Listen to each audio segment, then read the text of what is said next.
दर्जनों विक्टिम्स जिनमें नाबालिग भी शामिल हैं उनको ब्लैकमेल करके उनसे सेक्सुअल वीडियोस बनवाई। विक्टिम्स के पर्सनल इंफॉर्मेशन का इस्तेमाल करके उनसे वीडियोस बनाए गए। चाकू छुरी चलाना बहुत आसान है, कलम चलाना उससे कहीं ज्यादा मुश्किल है। तूने कहा तूने किसी को देखा? हम सच में कुछ नहीं जानते।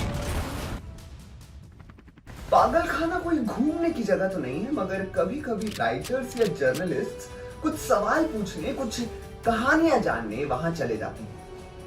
ऐसी ही एक कहानी के लिए एक फेमस ब्लॉगर पहुंची institute of human behaviour and allied sciences Delhi में। इस लड़की का नाम था नेहा।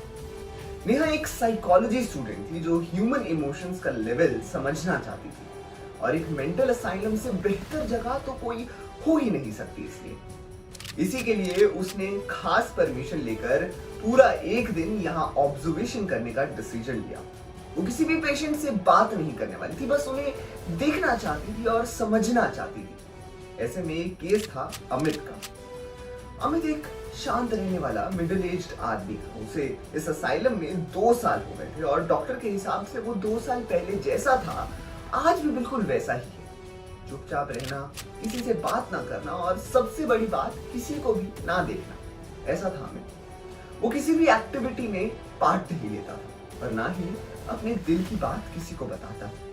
मगर उसकी एक आदत थी, वो दवाई जब भी स्किप करता उसे दौरे पड़ते। ऐसे वैसे दौरे नहीं, वो जोर जोर से काव्या काव्या काव्या चिल्लाने लगता था। उसे इस समय इतना गुस्सा आता था कि डॉक्टर को उसे हमेशा इंजेक्शन देकर शांत कराना पड़ता था, वरना वो बाहर भागने लगता था।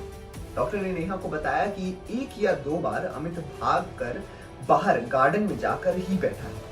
कुछ चिल्लाने के बाद अचानक से बाहर पड़े हुए झूले पर शांति से बैठा और बात करने लगता था। ये बहुत अजीब बात थी क्योंकि बाहर कोई नहीं होता था, तो फिर किससे बात करता था? नेहा को डॉक्टर ने ब्रीफिंग देते समय सारी डिटेल्स तो नहीं दी, मगर ये बताया कि अमित को काव्या के अलावा कुछ याद ही नहीं। उसके दिमाग में प्रोसेसिंग बंद हो चुकी है, सिर्फ काव्या की यादें रखी है। इसलिए दवाइयां ना लेने पर वो फिर से अपने दिमाग के उस हिस्से में चला जाता है और उसे काव्या चाहिए होती है। अब काव्या कौन थी अमित के लिए, वो उसे छोड़कर क्यों चली गई, ये डॉक्टर नेहा को नहीं बता सकते थे क्योंकि ये अमित की पर्सनल डिटेल्स थी। मगर नेहा को ये समझ आ गया था कि वो अमित को अपनी नेक्स्ट स्टोरी के लिए यूज कर सकती थी।